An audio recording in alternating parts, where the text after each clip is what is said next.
Hey, welcome to One Church Online. It's good to be with you. If you haven't yet hit subscribe, you could do that right now. That'll really help us. We're here today with some good friends of mine, Nathan and Amy, and we're in a series, a kind of campaign of messages at the moment on the topic of go, let's go. And now is a real great time to do the work of evangelism in the UK.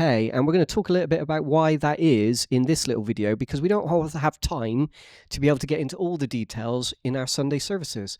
So this is a great chance just to go a little bit deeper, isn't it, guys? And on this idea of going, why is now such a good time to go and to make evangelism a real priority, guys? Great question, Mike. Yes, very good question.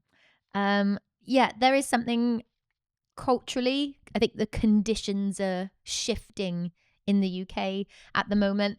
There's lots of information that's been coming out about the quiet revival that's happening, and different organizations have been giving stats around that. So just a few of them that I've prepared earlier.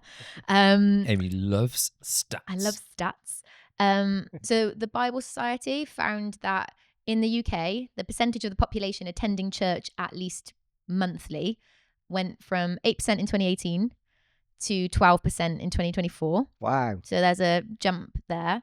Among 18 to 24-year-olds, though, it went from 4% in 2018 to 16% in 2024. Oh.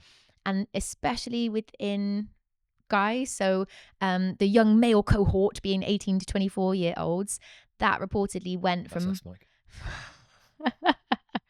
from 4% to 21%. So within like guys in 18 to 24 bracket, like that jump is huge in terms of their attendance to church. And other signposts show that Bible sales have doubled as well in recent years. So it suggests that something is happening, especially within that younger demographic. Right, Well. and I've heard that termed a quiet revival. Why is it quiet, do you think? What's the idea here? Is it something that we're just beginning to see the signs of? Is that the idea?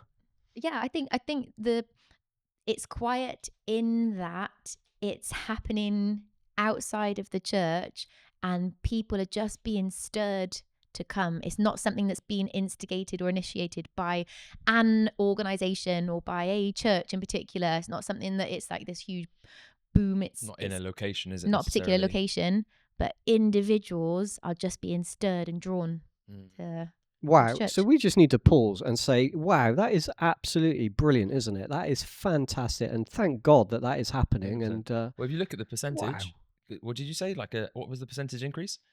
So general Yeah. percentage, 8% to 12%. So that doesn't sound like much, but when you break that down into numerically, isn't like across the UK, isn't that like millions? Be millions. It would be. I don't know. I don't want to be quoted as saying I think that. it's 3 million that I've heard somewhere. it? Yeah, if you look at the population in the UK. But anyway, I thought you would have that stat in front of you. I'm sorry.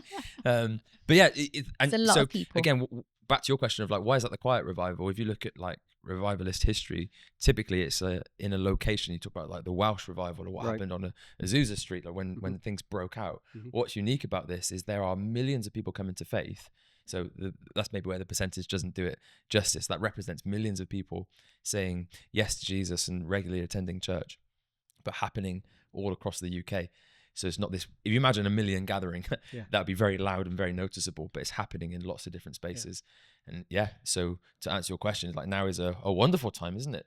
So a lot of us are encouraged by this, particularly because I've experienced for much of my life feeling like that is not the case, feeling like the church is in an uphill battle. And if anything, the numbers have always been sliding away rather than growing. And so there's certainly a great deal of encouragement to be taken from these stats. Nathan, have we got any kind of examples, anecdotes of this happening locally for us? Yeah, I think like lots, which is really cool. Like the what's really great is our experience as a local church here is matching what we're reading in these stats, and there just seems to be like an appetite and a hunger for faith, and there's a curiosity in the Bible. There's people that I think are hungry for something more. And just a quick example, we were talking about this just before we started rolling, but there's got a young person that they just came, like their young person, their mum just came and said, my daughter wants to come. like hasn't had any experience with church. What does she need to do? But there was a hunger in her where she just wanted to come and know about God. And now she's like just in and really involved and growing in her faith. And it's wonderful. And we're seeing that in lots of different spaces, and particularly amongst young men. We joked about our age category, which we're slightly out of, but that 18s to 24 bracket, we're seeing that in our church, where every week we make a point in our church of saying, does anyone want to know Jesus? And just give people that invitation. And every week someone says yes. So it's just a fascinating time. And I'm seeing it now more than ever before. And recently, so we're in Gloucester. I was with the Bishop of Gloucester, Bishop Rachel, and she said this fascinating thing. She said, in our society at the moment, people are hungry and they're desperate for two things. They're hungry and desperate for certainty and for mystery. And by certainty, like people want something reliable and strong to build their life on. They want to know what's right, what's wrong, what's true, what's false in this world of fake news where everything's fired at us. Like, how do I know what's right? So people want that. They want certainty. And the gospel provides certainty, that Jesus, the way, the truth, and the life. And there's something that meets people where they're at, in that there is right, there is wrong, there is true, there is false, and we can find it in the person of Jesus. There's certainty that we can build our lives on in Jesus. But there's also mystery. Like, people don't just want to be told exactly how things are. They want something mysterious. They want something exciting. They want an adventure. And that's also in the gospel. There is a mystery about the gospel, the mystery of the resurrection. Like, what is that, like, of our existence, of an all-loving, all-powerful God, the incarnation? There's a mystery in that.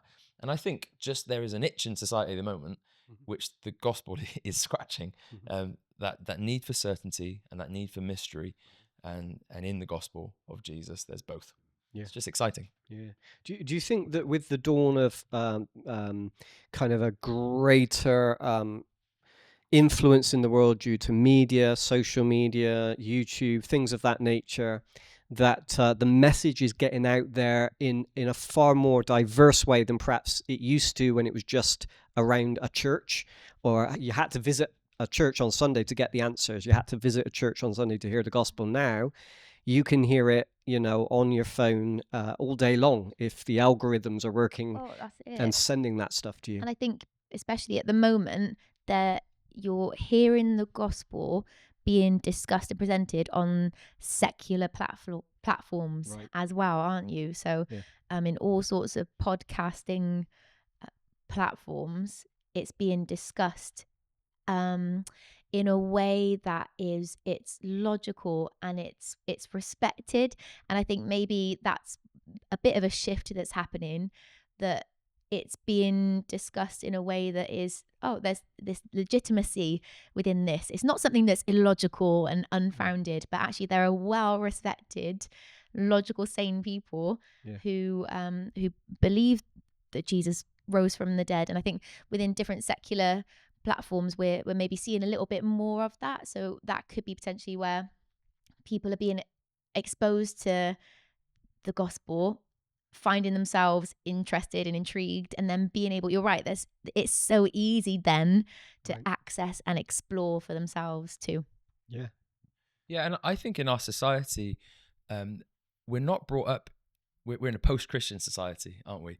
So where maybe like my generation or generations before, they were brought up in this context of Christianity and with biblical literacy, call it that, but maybe just enough exposure to it to make people immune to it and a bit bored with it, so that like on a societal level we know what Christianity is and we don't really need it, it's a bit irrelevant and it's something to be maybe ridiculed or undermined or poked at, and then in comes the new atheist movement and ushers in a bit of like nihilism and all of that, but we're not there now. No. Like, people aren't being brought up in a Christian context anymore. So particularly like within that generation, Gen Z, Gen Alpha, there's no reference point for it.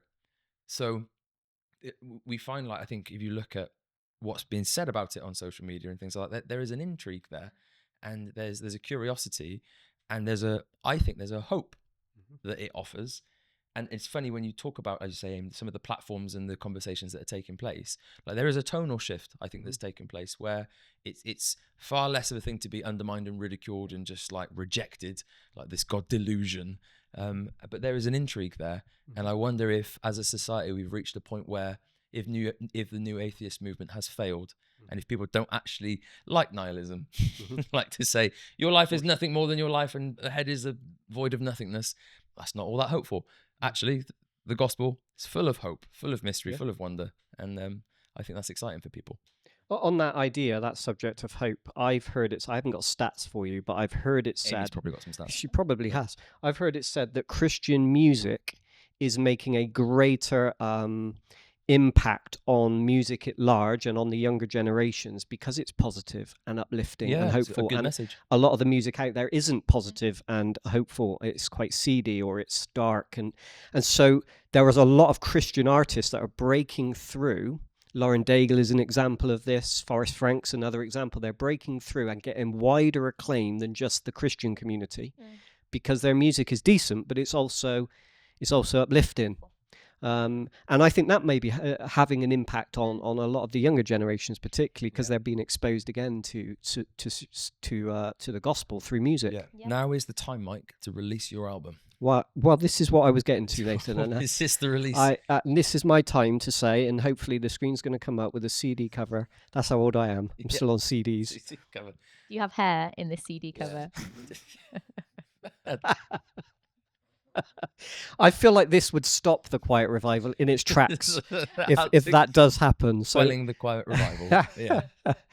So, speaking to one church, we're in this campaign called Go. This is a good time to go because of these things. And we're going to talk a little bit more about that in our next video because we're in the middle of this campaign on evangelism at the moment. So why don't you come back and listen to our next video while we go into a little bit more detail about our current series. See you soon.